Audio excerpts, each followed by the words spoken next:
ભગવાન વિષ્ણુજી નારદને કહે છે, નારદ, સંતાપમાંથી છૂટવું હોય તો ભગવાન મહાદેવની કથાનું શ્રવણ કરો તમે. નારદે પૂછ્યું ભગવાન શ્રી હરિ ભગવાન વિષ્ણુને કે ભગવાન મને મહાદેવની કથા કહે કોણ? હું કોની પાસે ભગવાન મહાદેવની કથા સાંભળવા માટે જાઉં? ભગવાન વિષ્ણુજી નારદજીને માર્ગદર્શન આપે છે કે નારદ, મહાદેવની કથા તમારે સાંભળવા માટે બ્રહ્મલોકમાં જાઓ અને આપના પિતાજી છે બ્રહ્માજી, બ્રહ્માજીને તમે વિનંતી કરો અને આપના પિતા બ્રહ્મા સ્વયં આપને ભગવાન મહાદેવની કથા સંભળાવે. ભગવાન વિષ્ણુજીએ નારદજીને સુંદર માર્ગદર્શન આપ્યું છે અને એ નારદજી ભગવાન વિષ્ણુને પ્રણામ કરી અને નારદજી બ્રહ્મલોકમાં પહોંચે છે, જ્યાં નારદજીના પિતા રહે છે. બ્રહ્મલોકમાં બ્રહ્માજી નિવાસ કરે છે. સુંદર આસન ઉપર પિતા બ્રહ્મા બિરાજમાન, ચતુર્મુખી બ્રહ્મા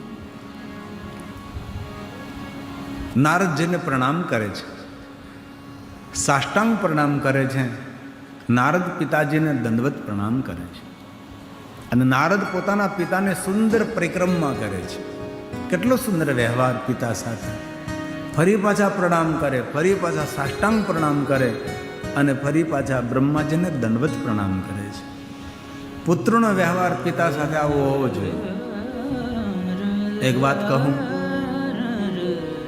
તમારા ઘરમાં જો તમારો બાપ જીવતો હોય તો આપણા જેવો કોઈ ભાગ્યશાળી નથી માણસ. એકવાર પિતા આંખ બંધ કરીને આ દુનિયા છોડીને જતા રહે, હિમાલય પહાડ ખોળી નાખો ને તો એ બાપ ફરીવાર જોવા નહીં મળે. તેથી આપણા ઘરની અંદર જીવિત બાપ હોય તો ખૂબ સેવા કરજો તેને. ભગવાન તો જરૂર આશીર્વાદ આપણને આપે, પણ આપણા પિતાના જો આશીર્વાદ આપણી સાથે હશે ને તો દુનિયામાં તમને કોઈ રોકી નહીં શકે, તમારો વાળ પણ કોઈ વાંકો નહીં કરી શકે. ઘણીવાર આપણા જીવનના મૂળ ધર્મો આપણે ભૂલી જતા હોય છે અને બીજું ઘણું બધું કરતા હોય છે. કલિયુગમાં તો ઘણા દીકરાઓને બાપ સાથે બોલે વ્યવહાર નથી. બોલો કેવી વિડમણા. જે પિતાએ મહેનત કરી મજૂરી કરી ને છોકરાઓને મોટા કર્યા હોય, જે પિતાએ બાપના કંધા પર બેસાડ્યા હોય, જે પિતાને કેટલી અપેક્ષાઓ દીકરા પાસે હોય, એ દીકરો એક પણ બાપની અપેક્ષા પૂરી ન કરે અને ઉપરથી પિતા સાથે ઝઘડો કરે. તેથી બહુ હૃદયથી કહું છું, ભલે ક્યારે ભગવાનની સેવા વહેલી મોડી થાય એનો વાંધો નથી, પણ ઘરમાં વડીલો દાદા હોય, વડીલ પિતાજી હોય, તેમની ખૂબ સંભાળ લેજો. ભગવાન ખૂબ રાજી થશે. અને આજુબાજુમાં કોઈ પણ વડીલ રહેતા હોય તેનું પણ ધ્યાન રાખો, કારણ કે જે વૃદ્ધાવસ્થા છે બહુ દુઃખદાયક હોય છે. જ્યારે શરીર પણ સાથ ના આપે, મન પણ સાથ ના આપે, તેથી એ સમયે તેને ખૂબ સહારાની જરૂર હોય છે, આશ્વાસનની જરૂર હોય છે, તેને હિંમતની જરૂર હોય છે, સમયસર તેને ભોજનની જરૂર હોય છે. આપણે ભલે ભગવાનને ભોજન ન કરાવી શકીએ, પણ આપણા ઘરમાં વડીલ હોય અથવા આજુબાજુ કોઈ વડીલ રહેતા હોય, એમને સમયસર ભોજન આપીએ ને, એ ભગવાનને ભોજન કરાવવાનો જ પુણ્ય પ્રાપ્ત થાય છે. આપણે ભગવાનને તો ક્યાં ભોજન કરાવી શકવાના હતા ભાઈ? ભગવાન તો આખા વિશ્વનું ભરણ પોષણ કરે છે, એને આપણે શું ભોજન કરાવવાના હતા? તેથી પ્રભુ માટે, ભગવાન માટે આપણે કાંઈ કરી શકતા નથી. જે કાંઈ કરીએ આપણા સુખ માટે, આપણી શાંતિ માટે છે. તેથી મારા ભાઈઓ બહેનો વડીલોનો ખૂબ મારી પ્રાર્થના છે, ઘરમાં વડીલ દાદા હોય, દાદી હોય, મોટી ઉંમરના હોય, તેને ખૂબ રાજી રાખજો. અને એમનો રાજીપો તમારા જીવનમાં મોટી સફળતા આપશે, તમારા જીવનમાં મોટું સુખ આપશે. એ આપણા સાક્ષાત ભગવાન છે, આપણા પ્રત્યક્ષ ભગવાન, જેને આપણે જન્મ આપ્યો, જેને આપણે જીવન આપ્યું છે, જેને આપણે જીવતા શીખવાડ્યું છે, એ આપણા પિતા છે. તેથી દ્રઢ સંકલ્પ કરજો. અને બહેનોએ તો ખાસ, ઘરમાં વૃદ્ધ સસરા હોય, વૃદ્ધ સાસુ હોય, ખૂબ સેવા કરજો. અને તમે જો એની સેવા કરશો ને તો તમારી આવેલી હોય એ પણ તમારી સેવા કરશે. ભૂલો ભલે બીજું બધું, મા બાપને ભૂલશો નહીં. અગણિત છે ઉપકાર એના, એ કદી વિસરશો નહીં. તેથી ખાસ ભાઈઓનો તો પ્રાર્થના, પણ બહેનોનો બહુ પ્રાર્થના છે. કારણ કે વૃદ્ધાશ્રમમાં કોઈના મા બાપ નથી હોતા. વૃદ્ધાશ્રમમાં લગભગ સાસુ સસરા જ હોય છે. કોઈ કુંવારો દીકરો મા બાપને વૃદ્ધાશ્રમમાં મૂકવા ન જાય. પરિણા પછી જ બોમ્બ વિસ્ફોટ થાય છે, એટમ બોમ્બ ફોડે. નહીં નહીં, આપણો ધર્મ છે, આપણું કર્તવ્ય છે. ભલે એક માળા ઓછી થાય, ભલે થોડી પૂજા ઓછી થાય, ભલે મંદિરે વહેલા મોડું જવાય, પણ ઘરના વડીલોને સાચવી લેજો. ભગવાન તમને સાચવી લેશે, ભગવાન તમને સાચવશે. તેથી ભૂલો ભલે બીજું બધું મા બાપને ભૂલશો નહીં. અગણિત છે ઉપકાર એ વિસરશો નહીં. અગણિત છે ઉપકાર એ કદી વિસરશો નહીં. તેથી કથામાં દ્રઢ સંકલ્પ કરજો, અમારા ઘરમાં રહેલા વડીલોને ખૂબ અમે સાચવશું. અમારાથી થોડુંક પણ ઓછું ના આવે, એમનો સ્વભાવ જે હોય તે. પણ આપણું કર્તવ્ય શું છે, આપણી ફરજમાં શું, આપણો ધર્મ શું છે. અને જો આપણા વડીલોના આશીર્વાદ આપણે સાથે હશે તો હૃદયથી કહું છું, વડીલોના આશીર્વાદથી આરોગ્ય પણ મળે અને જીવનમાં સફળતા પણ મળે અને ભગવાન આનંદ પણ આપે છે.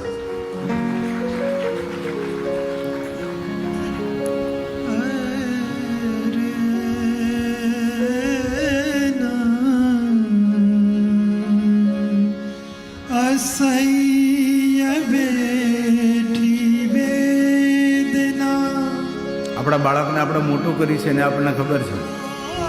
આપણા બાળક માટે કેટલું આપણે સહન કરતા હોય, કેટલી તેને જાળવણી રાખતા હોય, કેટલું તેનું ધ્યાન રાખતા હોય.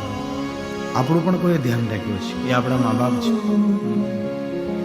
અસહ્ય બેઠી વેદના ત્યારે દીઠું તમ મુખડું.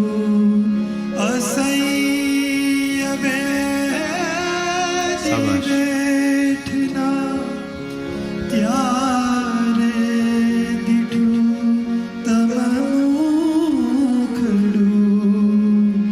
એ પુનીત જનના કાળજા પથ્થર બની શુદ્ધશો નહીં.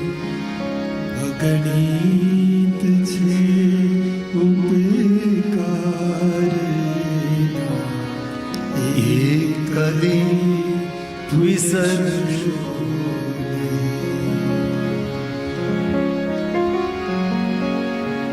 કે બધાય તો આ વાતને પકડે ન પકડે, પણ આમાંથી 5 જણા જો આવા સંકલ્પો લઈ લે કે આજથી મારા વયોવૃદ્ધ માતા પિતાને, મારા દાદા દાદીને સાચવીશ, 5 જણા થાય તો બીજા 5ને પ્રેરણા મળશે. આ જયેશભાઈ કેટલો મોટો ખર્ચ કર્યો છે, કેટલો મોટો મંડપ, કેટલી મોટી વ્યવસ્થા, કેટલો સમય આપ્યો, સંપત્તિનું યોગદાન. આમનામ તો આયોજન ન થાય. ઘરે નાનકડો પ્રસંગ કરવો હોય તો કેટલી વ્યવસ્થા સંભાળવી પડે. તો આ તો કેટલો 9 દિવસનો મોટો પ્રસંગ, કેટલી જવાબદારીઓ સંભાળવાની. તેથી એક સાધુ તરીકે હૃદયથી કહું છું, તમારા ઘરમાં વડીલો હોય તેને ખૂબ સાચવજો. અને એમનો એકવાર આશીર્વાદ મળી જશે ને, તમને દુનિયામાં કોઈ પછાડી નહીં શકે, કોઈ તમને રોકી નહીં શકે. એવી હૃદયની એક બહુ હૃદયની પ્રાર્થના છે. લાખો લડાયા લાડ તમને કોડ સૌ પૂરા કર્યા. આપણા માતા પિતા, આપણા મા બાપ એ કોડના પૂરનારના શાબાશ. કોડને ભૂલશો નહીં. એ કોડના પુરનારના કોડને ભૂલશો નહીં. ભૂલો ભલે બીજું બધું, મા બાપને ભૂલશો નહીં. અગણિત છે ઉપકાર એના, તે કદી વિસરશો નહીં.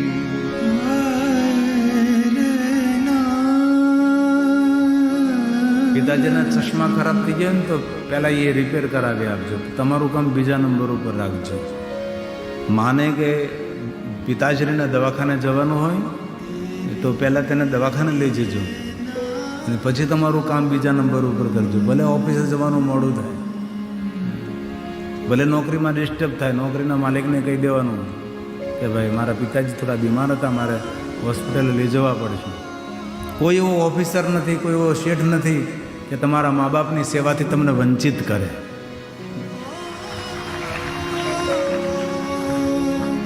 ધન ખર્ચતા મળશે બધું, મા બાપ મળશે નહીં.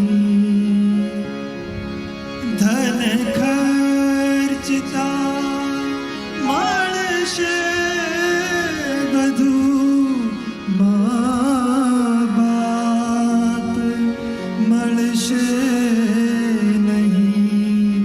પલ પલ પુનિત એ ચરણની, પલ પલ પુનિત એ ચરણની ચાહના ભૂલશો નહીં. અગણિત છે ઉપકાર એના, એ કદી વિસરશો નહીં. ઘરમાં જીવિત માતા પિતા હોય તો રોજ પ્રણામ કરજો, અને જો ન હોય તો તમને ખૂબ યાદ કરજો. નારદજી પાસેથી આ શીખવા જેવું છે. કેટલો સુંદર વ્યવહાર કર્યો છે. આપણે કોઈ દી આપણા માતા પિતાને દંડવત પ્રણામ કર્યા છે? નહીં.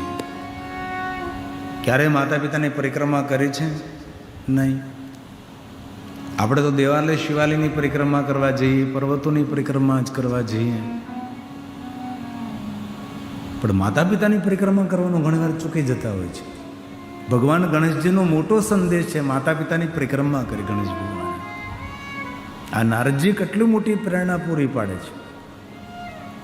અને આ વાત ખાલી ભાઈઓ માટે જ નથી, આ વાત બહેનો માટે પણ છે. હવે નારદ હાથ જોડીને કહે છે, પિતાજી, ભગવાન વિષ્ણુજીએ મને કહ્યું છે, તેથી તો આપની પાસે હું આવ્યો છું. ભગવાન મહાદેવની મને કથા કહો, મારે શંકર ભગવાનની કથાનું શ્રવણ કરવું છે. એટલું જ આ નારદ બોલે છે. બ્રહ્મા પોતાના આસનથી ઊભા થાય છે અને પોતાના પુત્ર નારદને પગે લાગે છે. ત્યારે નારદના મનમાં સંશય થયો કે હે પિતાજી, હું તમારો પુત્ર છું, આપ મારા પિતા છો, મને શા માટે પ્રણામ કરો છો? ત્યારે બ્રહ્માજી બહુ સરસ બોલ્યા છે. બ્રહ્માજી એમ કહ્યું કે નારદ, હું આપને પ્રણામ કરું છું, મને ખબર છે તમે મારા દીકરા છો, તમે મારા પુત્ર છો, હું તમારો પિતા છું, પણ તમને પ્રણામ એટલા માટે કરું છું કે હે નારદ, ભગવાન મહાદેવની કથાનો મહિમા અનેરો છે. કોઈ પણ જાતિનો, કોઈ પણ જ્ઞાતિનો કોઈ પણ માણસ પોતાના મુખમાં તે શબ્દો બોલે કે મારે મહાદેવની કથા સાંભળવી છે, એ સમયે મનુષ્ય પ્રણામ કરવાને પાત્ર બને છે, એ મનુષ્ય પ્રણમ્ય બને છે. કારણ ક્યું? કારણ જે મહાદેવની કથા સાંભળે છે એ વક્તા માટે સાક્ષાત રુદ્ર તુલ્ય છે. રુદ્રા એવ સંશય, મહાપુરુષોનું મંતવ્ય છે આ. કોઈ પણ ભાઈ બહેન, કોઈ જાતિ જ્ઞાતિ, કોઈ પણ મનુષ્ય જ્યારે મહાદેવની કથા સાંભળે છે ત્યારે સાક્ષાત રુદ્ર તુલ્ય છે. જ્યાં સુધી આપણે ભગવાનની કથામાં બેઠા ત્યાં સુધી આપણે ભગવત સ્વરૂપ છીએ. આપણામાં કેટલા સદગુણ આવે, કેટલી આપણામાં સ્થિરતા આવે, કેટલું આપણામાં ધૈર્ય આવે, ભગવાન તરફ આપણને કેટલો પ્રેમ જાગે. જ્યાં સુધી કથામાં બેઠે ત્યાં સુધી આપણને એમ થાય કે હવે તો બહુ સારા કામો કરવા છે, ખૂબ ભક્તિ કરવી છે, શરીરનું ધ્યાન રાખવું છે, ઘરના પરિવારને રાજી રાખવો છે, ખૂબ માતા પિતાને રાજી રાખવા છે, આજુબાજુમાં કોઈ વડીલો રહેતા હોય તેની પણ ખૂબ સેવા કરવી છે. કેટલી સારી સારી પ્રેરણાઓ મળે છે. આ કથા મંડપમાં આનંદ શા માટે આવે? કારણ કથા મંડપમાં કોઈ પણ માણસ પ્રવેશ કરે એટલે આખી એક સકારાત્મક ઉર્જા હોય છે. તેથી કથા સાંભળનારો માણસ સાક્ષાત ભગવાન વ્યાસ બોલ્યા છે, ये शृण्वन्ति मुने सेवं पुराणं शास्त्रमोत्तमम् ते मनुष्यान् मन्तव्याम् रुद्र एव न संशयः रुद्र एव न संशयः. इसमें कोई संशय नहीं. જે મનુષ્ય ભગવાન મહાદેવની કથા સાંભળે છે સાક્ષાત રુદ્ર તુલ્ય છે. શિવ મહાપુરાણમાં કહ્યું, આપણે ક્યારે કથા સાંભળવા ન જઈ શક્યા હોય પણ કથા સાંભળીને જે જતો હોય ને એવા માણસને પ્રણામ કરી લઈને તો કથા સાંભળવાનું પુણ્ય મળી જાય. કેટલો મહિમા કથાનો છે. એટલે તમે આ 3 કલાક 4 કલાક બેસો છો એ કાંઈ લેખે લાગવાની છે, જીવનમાં કોઈ ઉપયોગી બનવાની છે. અને કોઈને કથા સંભળાવી એ બહુ મોટું પુણ્ય છે. બ્રહ્માએ નારદને એમ કહ્યું કે નારદ, તમને હું કથા સંભળાવી એનું પુણ્ય મને મળશે. કોઈને કથા સંભળાવી, આપણે સૌને આ કથા સાંભળવા મળે છે એ પુણ્ય તો આપણા જજમાન શરીરનું ને. એમને એટલું યોગદાન, એટલી બધી મહેનત, એટલો પુરુષાર્થ, એમને આખી ટીમ, આપણા જયેશભાઈની ટીમ, બ્રિજેશભાઈથી લઈને સૌ, એટલી મહેનત, એટલો પુરુષાર્થ. આ કંઈ નાની વાત તો નથી. આ મંડપ કેમ બન્યો છે, કેમ વ્યવસ્થા સુવિધા સંભાળે છે. આપણે સી દૂર દૂરથી આવીએ કથા, અને કથાની સુંદરતા, કથાની શોભા વક્તા નથી, મંડપ પણ નથી, આયોજક પણ નથી. કથાની શોભા આપ સૌની ઉપસ્થિતિ છે. તમે તમારા જીવનનો મૂલ્યવાન સમય ભગવાનની કથામાં આપી રહ્યા છો. તેથી તમારું સારું થવું જોઈએ, તમારા સૌનું શુભ થવું જોઈએ, તમારા સૌનું મંગળ થવું જોઈએ. હે ને? બ્રહ્મા નારદને કહે છે, નારદ સાંભળો, હું તમને ભગવાન મહાદેવની કથા કહું. નારદ, હવે બ્રહ્મલોકમાં મહાદેવની કથાનો પ્રારંભ થાય છે. બ્રહ્માજી શંકર ભગવાનની કથા કહે છે, નારદજી ભગવાનની કથાનું શ્રવણ કરશે. એક વક્તા અને એક શ્રોતા. અને પ્રયાગ તીર્થમાં એક વક્તા અને અગણિત શ્રોતા, નજર પૂગે ત્યાં સુધી ઋષિમુનિઓ કથા સાંભળવા માટે બેઠા છે. અને સુત પુરાણજી ભગવાન મહાદેવની કથા કહે છે. ગંગા, યમુના, સરસ્વતી, પ્રયાગ તીર્થમાં કથા ગાય છે. અને બ્રહ્મલોકમાં બ્રહ્માજી ભગવાન મહાદેવની કથાનો પ્રારંભ કરે છે. બ્રહ્માએ કહ્યું કે નારદ, હું તમને મહાદેવની કથા કહીશ, લોકહિત માટે, જગત હિત માટે. આ કથા શા માટે? જગત હિત માટે, લોકહિત માટે, સૌના મંગલ માટે, સૌના કલ્યાણ માટે છે. આટલી મોટી વ્યવસ્થા, સુવિધા. આપણને ખબર છે બધા લોકો પોતાનું જીવન પરિવર્તન નહીં કરે, પણ એમાંથી કોઈ એવો ભાઈ, કોઈ એવી બહેન હશે જે કથાનું શ્રવણ કરતા પોતાના જીવનનું પરિવર્તન કરશે, પોતાના જીવનને બદલી નાખશે. કોઈ પોતાની ખાણીપીણી બદલશે, કોઈ પોતાના વિચારોને બદલશે, કોઈ પોતાના વ્યવહારને બદલશે. કપડાં તો રોજ બદલે છે, ઘણા તો કપડાં નથી બદલતા, દહ સુધી ગંધાઈ જાય. જીવન પરિવર્તન માટે આ કથા છે. આમાંથી 5 કુટુંબો સુખી થઈ જશે ને તો મારા જયેશભાઈને કરોડો યજ્ઞ કરવાનું પુણ્ય પ્રાપ્ત થઈ જશે. અને જીવનમાં સમજણ જ સુખ આપે છે. અને વ્યવહાર એ જ આપણી સફળતા છે. સામા માણસ સાથે આપણો વ્યવહાર કેવો છે એ આપણી સફળતા છે. આપણા વિશે કોઈ પૂછે કે ભાઈ આ માણસનો વ્યવહાર કરતો, વ્યવહાર બહુ સારો, ભાઈ મધુર વ્યવહાર, બહુ સારો, વિશ્વાસ કરવા જેવો માણસ, ભગવાનનો પરમ ભક્ત અને સજ્જન વ્યક્તિ છે. વ્યવહાર આપણી ઓળખાણ છે. આપણા કપડાં, સોના ચાંદીના આભૂષણો, બ્રાન્ડેડ બૂટ, બ્રાન્ડેડ ઘડિયાળ એ આપણી ઓળખાણ નથી. આપણી ઓળખાણ છે આપણો વ્યવહાર. બીજા સાથે આપણે વ્યવહાર કેવો કરીએ છીએ એના પર આપણા જીવનની સફળતાનો પાયો રચાય છે. બ્રહ્મા કહે છે, નારદ, જગત પર ઉપકાર કરવા માટે, જગતનું હિત કરવા માટે હું તમને મહાદેવની કથા કહીશ. હવે બ્રહ્માજી બ્રહ્મલોકમાં શિવ કથાનો પ્રારંભ કરે છે. હે સાધુ, હે સાધુ, હે સાધુ, આદરથી કથા સાંભળો, બહુ ગહેરી ભક્તિથી કથા સાંભળો. નારદજી, તમારું મંગળ થશે, તમારું શુભ થશે. બ્રહ્માજીએ નારદને ખૂબ આશીર્વાદ આપ્યા છે. કથા સાંભળનારને ખૂબ આશીર્વાદ મળે છે. બ્રહ્મા બોલ્યા, હે નારદ, ભો બ્રહ્મન સાધુ પૃષ્ટોહમ ત્વયા વિબુધ સતમા લોકોપકારિણામ નિત્યમ લોકાનામ હિતકામ્ય. જગત હિત માટે, લોકહિત માટે, લોકાનામ હિતકામ્ય. કથા શા માટે? જગત હિત માટે, લોકહિત માટે. જે મારા ભાઈઓ બહેનો વડીલો કથા સાંભળે છે, કથામાંથી ઘણી બધી વાતો એવી હોય છે કે આપણા જીવનમાં જડીબુટ્ટી સમાન હોય છે. આપણા જીવનમાં અમૃત તુલ્ય, ઔષધિ તુલ્ય હોય છે. બધી જ વાતોનું અનુસરણ ન કરી શકે, હું સમજી શકું છું, પરંતુ કોઈ તો વાત એવી હોય કે આપણા જીવનમાં આપણે અનુસરણ કરીએ અને જીવનની એક અલગ દિશામાં લઈ જઈએ, અને એવું આપણે જીવન જીવીએ કે આપણા જીવનથી બીજાને પ્રેરણા મળે, બીજા કોઈને પ્રેરણા મળે, એવું સુંદર આપણે જીવન જીવીએ. અને જીવન મળ્યું છે, ફરીવાર મળે ન મળે આપણને ક્યાં ખબર છે કોઈને? આ ખોળિયામાંથી એકવાર જીવ જતો રહે, શ્વાસ બંધ થઈ જાય, પછી આ ભૂમંડળમાં એ ક્યાં જતો રહે એની આપણને ખબર નથી ભાઈ. અણસાર પણ નથી આવતી. સાચી જ વાત છે ને? મળ્યો કોઈ દી કોઈ ગયેલો ફરીવાર?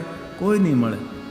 અને બહુ હૃદયથી મારી એક સાધુ તરીકે વિનંતી છે, તમારા વ્યવહારમાં, જીવન માર્ગમાં જે મળે ને એની સાથે મધુર અને મીઠો વ્યવહાર કરજો. કારણ કે ક્યાંથી આપણું ભાગ્ય ખોલવાનું આપણને ક્યાં ખબર છે? તેથી જે જીવન માર્ગમાં મળે સારો વ્યવહાર, શુભ વ્યવહાર. તને મળ્યો મનુષ્ય, તને મળ્યો મનુષ્ય અવતાર, માંડ કરીને રે તે ભજ્યા નહીં ભગવાન, હેત ધરીને રે માટે આશો જમના માર, પેટ ભરીને રે માટે રામ નામ સંભાળ.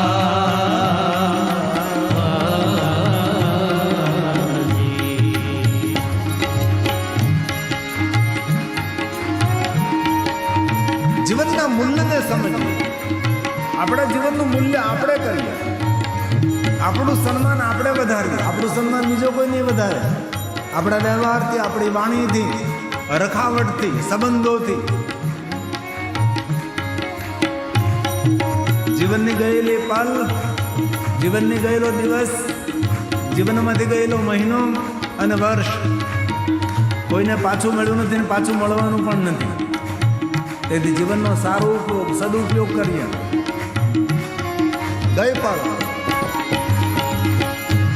પલ પાછી ફિર નહીં આવે, મૂર્ખ મૂંડ ગમા.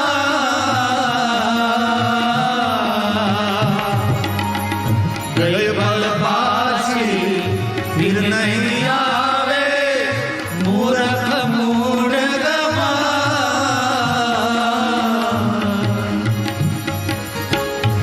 ભવસાગરની ભૂલવણીમાં, ભવસાગરની ભૂલવણીમાં વીતી ગયા યુગ ચાર, તેરા ફરીને રે મન કરી લેને વિચાર.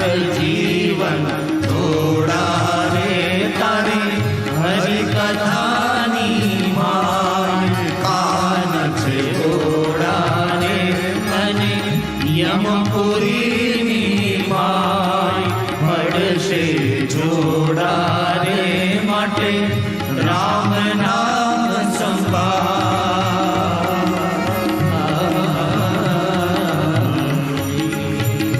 માટે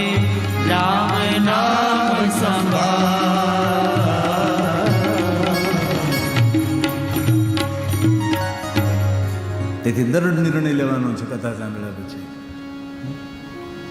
થઈ શકે તેટલી બીજાને મદદરૂપ થઈશું. એક વાત કહું, જેટલી બીજાને આપણે મદદ કરીએ ને એટલું ઈશ્વર આપણને મદદ કરવા લાગે છે. ભગવાન પણ જો બીજાને મદદ કરતો હોય તો આપણે કેમ નહીં કરીએ? પ્રભુ જો બીજાને મદદરૂપ થતો હોય તો આપણે કેમ નહીં થઈએ? તેથી આપણે એટલી મોટી કથાનું શ્રવણ કરીએ છીએ તો આપણે જીવનમાં બદલાવ લાવીએ. આપણે અને બદલાવ આવે છે, નથી આવતો એવું નહીં. ગુંદલાવથી લોકો આવે છે, જીવનમાં બદલાવ એ લાવે છે. અને સવારમાં આવીને જ્યારે મળતા જાય કે કથા સાંભળીથી જીવનમાં પરિવર્તન એવું, ખૂબ સુખ શાંતિ છે, ખૂબ પ્રસન્નતા છે. કારણ કે સ્વભાવ બદલે, વ્યવહાર બદલે, વિચાર બદલે એટલે આપોઆપ જીવનમાં સુખ શાંતિ આવવા લાગે છે.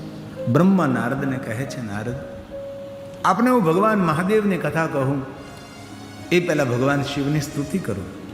બ્રહ્માજી ભગવાન મહાદેવની સ્તુતિનું ગાયન કરે છે. ભગવાન શિવને પ્રણામ કરે કે બ્રહ્માના ઈષ્ટદેવ મહાદેવ છે ને બ્રહ્મા સ્વયં મહાદેવજીના પરમ ભક્ત છે. બ્રહ્માજી મહાદેવની કથા તો કહે પણ ભગવાન શિવજીની સુંદર સ્તુતિ કરે છે. ભગવાન મહાદેવ ક્યાં નામથી પ્રણામ કરું, ક્યાં નામથી તમને યાદ કરું, કેવી રીતે તમારી સ્તુતિ કરું? બ્રહ્માજી ભગવાન શિવજીની સુંદર સ્તુતિનું ગાયન કર્યું છે. નમો સ્તવન નમો સ્તવનંત રૂપાય. એક રૂપ નથી મહાદેવજી, આપનું અનેક રૂપ છે. કેટલા રૂપો ભગવાન શિવજીના, ક્યાં રૂપને પ્રણામ કરું, ક્યાં રૂપની વંદના કરું, ભગવાન ક્યાં રૂપની હું સ્તુતિ કરું, નમસ્કાર કરું છું મહાદેવ તમને. બ્રહ્માજીને ઈષ્ટદેવ મહાદેવ છે. બ્રહ્માજીએ પોતાના કરકમલો દ્વારા અનેક લિંગોની સ્થાપના કરી છે. એવા બ્રહ્માજી છે જે મહાદેવની કથા નારદજીને કહેવાના છે અને સ્વયં બ્રહ્માજી ભગવાન શિવજીની વંદના કરે છે. બ્રહ્મા બોલે નમો સવનંત રૂપાય નીલકંઠ નમો સ્તુતે અવિજ્ઞાન સ્વરૂપાય કેવલ્યાય મૃતાય ચ કેવલ્યાય મૃતા. કેવલ્ય ભગવાન મહાદેવ અમૃત સ્વરૂપ આપ છો અને જે અમૃતના સ્વરૂપ હોય એ જ કાળકૂટ નામનું વિષ પાન કરી શકે ને. તેથી ભગવાનને આપણે નીલકંઠ કહીએ છીએ. આપણી પાસે અનેક દેવતાઓ છે, કોઈ દેવતાઓએ વિષપાન નથી કર્યું. ઝહેરને પીનારા એક જ છે મહાદેવજી. એટલે સંસારના ઝહેરમાંથી જો તમારે છૂટવું હોય તો ભગવાન મહાદેવનું ભજન કરો. શંકરજી એ આપણી રક્ષા કરે છે. મહાદેવ આપણું કલ્યાણ કરે, આપણું શુભ કરે છે, આપણું મંગલ કરે છે. જગતની રક્ષા માટે મહાદેવજી કાળકૂટ નામનું ઝેર પીધું. આપણે સૌ જાણીએ છીએ. સુર અસુર ભેગા મળીને જ્યારે સમુદ્ર મંથન કરે છે ને કાળકૂટ નામનું ઝેર નીકળે છે, જ્યારે ભગવાન શિવજી જગતની રક્ષા માટે વિષપાન કરે છે. અને પાર્વતીએ ઠપકો આપ્યો હતો દેવતાઓને, મહાદેવને, સૌને. પાર્વતીએ કહ્યું કે એટલા દેવતાઓ હતા, બધા અમૃત પી ગયા, સારી સારી વસ્તુ લઈ ગયા અને કાળકૂટ નામનું વિષ ભગવાન તમને આપ્યું અને તમે વિષને ધારણ કર્યું, તમારો કંઠ કાળો થયો.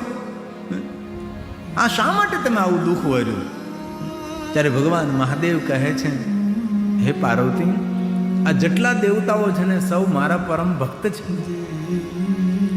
અને મારા ભક્તોને હું વાત્સલ્ય કરું છું. જેમ માં પોતાના બાળકને વાત્સલ્ય કરે, વાલ કરતી હોય, એવી રીતે મારા ભક્તોને હું વાલ કરું છું. તેથી મારા ભક્તો છે આ બધા જ, અને મારા ભક્તના વાત્સલ્ય સ્વરૂપે અને વહાલ સ્વરૂપે મેં મારા ભક્તોની રક્ષા માટે વિષપાન કર્યું છે. અને મહાદેવ આપણને કેવો પ્રેમ કરે ખબર? માં પોતાના બાળકને જેવો પ્રેમ કરે ને એના કરતાં હજારો ગણો પ્રેમ મહાદેવ આપણને કરે છે. એવા ભગવાન મહાદેવ છે, એવા ભગવાન છે. વિષમ પીતમ સુરાર્ધમ હિ ભક્ત વત્સલ ભાવદ્રક દેવમ અષ્ટમ હુતમ યહતા સર્વદેવા મયા સુરા સર્વદેવા મયા જેટલા દેવતાઓ છે મારા પરમ ભક્ત છે. તેથી મારા ભક્તોનું વાત્સલ્ય કરું છું, મારા ભક્તોનું વહાલ કરું છું. તેથી મારા ભક્તોની રક્ષા માટે મેં વિષપાન કર્યું છે. અને પાર્વતી, મેં દેવતાઓને વચન આપ્યું છે કે મારા ભક્તો જ્યારે જ્યારે મને પોકારે છે ત્યારે એની હું રક્ષા કરું છું, એનું હું કલ્યાણ કરું, તેનું હિત કરું છું. આ ભગવાન શંકરજીનું સ્વયંનું વચન છે. કોઈ પણ એનો ભક્ત જ્યારે ભગવાનને પોકાર કરે છે, મહાદેવને જ્યારે યાદ કરે છે, મહાદેવ કોઈના કોઈ રૂપની અંદર આવી અને ભગવાન સ્વયં આપણી રક્ષા કરે છે. જ્યારે જ્યારે યદા યદા યદા યદા વિપત્તિ, ક્યારે બી મારા ભક્તો પર કોઈ વિપત્તિ પડે, કોઈ આપત્તિ આવે, કોઈ દુઃખ આવે, કોઈ રૂકાવટ આવે, ત્યારે મારા ભક્તો જ્યારે હૃદયથી મને યાદ કરે છે, મારા ભક્તોને મેં વચન આપેલું છે કોઈના કોઈ રૂપમાં આવી હું તેને મદદ કરીશ, હું તેની રક્ષા કરીશ. આ ભગવાનનું વચન છે, આપણા માટે સૌ માટે છે. જે મહાદેવના પરમ ભક્ત છે, મહાદેવને જે સમર્પિત છે, એના માટે ભગવાને કહ્યું યદા યદા યદા યદા વિપત્તિ ભક્તાનાં ભવતિ ક્વચિત તદા હરામ્યાશુ તત્ક્ષણાત્ સર્વશઃ સદા તત્ક્ષણાત્ સર્વશઃ. એ સમયે વાર નહીં લગાડે ભગવાન. તેથી બહુ હૃદયથી કહું છું, આટલી મહાદેવની ભક્તિ કરો, એટલી મહાદેવની ભક્તિ કરો, એવી ભક્તિ કરો કે મહાદેવને પોકારવા ન પડે ને મહાદેવ આવીને ઉભા રહે. મહાદેવને કહેવું પણ ન પડે અને મહાદેવ આવીને ઊભા રહે અને ભગવાન આપણું કાર્ય કરે છે. અને ભગવાન મહાદેવે તો વચન આપ્યું ને, જે મારો ભક્ત નિરંતર મને યાદ કરે છે તેવા ભક્તની આગળ હું ત્રિશુલ લઈને ચાલું છું. આગળ આગળ મહાદેવ ત્રિશુલ લઈને ચાલે છે.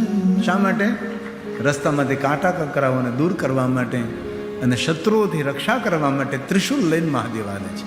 જપતા જો મહાદેવને યાદ કરે, મહાદેવનું નિરંતર ભજન કરે છે, તેથી પ્રારંભ તો કરો. જીવનમાં કંઈ નવીનતા લાગશે, જીવનમાં કંઈક નવું દેખાશે. તમે શરૂ તો કરો. હું તો બોલે જ આવું છું, પણ કરવાનું તમારે છે ને. હું તો બીજ રોપું છું, વિચારોનું વાવેતર કરું છું, તમને પ્રેરણા આપું છું. આમાંથી કોઈ માણસ પકડી લે વાતને. અને મેં તો ઘણા ભક્તો પાસેથી અનુભૂતિ સાંભળી છે કે ભગવાન એ રીતે આવે છે કે આપણે જેને ઓળખી પણ ન શકીએ અને આપણા ભાગના દરવાજા ખોલી નાખે છે. એ ભગવાન છે. जपता रहता नाम जो હે મહાદેવ, હે મહાદેવ. पास न आता काले स्वयं रक्षा उसकी करे भूतपति महाकाल भूतपति તેથી પોતાના ભક્તો માટે સ્વયં ભગવાન મહાદેવ રક્ષા કરવા માટે અકાંડ બ્રહ્માંડ દેવાસુર કૃપા. જ્યારે દેવતાઓ દાનવો ભેગા મારે સમુદ્ર મંથન કર્યું, આખા જગતને દજાડવા લાગે. કાળનું પણ ભક્ષણ કરનારું ઝેર, જેને કાળકૂટ કહેવાય છે, એ ઝેર નીકળેલું ભગવાન શિવજી એમાંથી આપણા સૌની રક્ષા કરે છે. અકાંડ બ્રહ્માંડ ક્ષય ચકિત દેવાસુર કૃપા વિરેયસ્યા સાધ્ય સ્ત્રીનયન વિષમ સંહતવત સકલ્માશ કંઠે તવન કુરુતેન શ્રિયમહો વિકારોપિષ્ટાદ્યો ભુવન ભયભંગ વ્યસનિન ભુવન ભયભંગ વ્યસનિન. ભગવાન શિવજીનું વ્યસન ગાંજા ધતુરા ભાંગનું નથી ભાઈ. મહાદેવનું વ્યસન છે પોતાના ભક્તોને ભયથી મુક્ત રાખવા. દેવ અભય વરદાન. અને જીવનનો મોટા મોટો ભય કયો તો કે મૃત્યુનો. મૃત્યુથી મોટો કોઈ ભય નથી. તો જે માણસોએ મૃત્યુના ભયમાંથી મુક્ત રહેવું હોય તેને મહાદેવનું ખૂબ ભજન કરવું. તેને જીવનનો ભાર પણ ન લાગે અને મૃત્યુનો ભય પણ ન લાગે. એવા ભગવાન મહાદેવ છે, ભયને હરનારા છે, કાળમાંથી રક્ષા કરનારા. તેથી ભગવાન શિવનું નામ છે મહાકાલ. કોઈ દેવને આપણે મહાકાલ ન કરી શકીએ. મહાકાલ તો મહાદેવને કહેવાય છે. કાળના મુખમાંથી રક્ષા કરનારા મહાદેવ છે અને કાળની ગતિમાંથી ઉગારનારા મહાદેવ છે.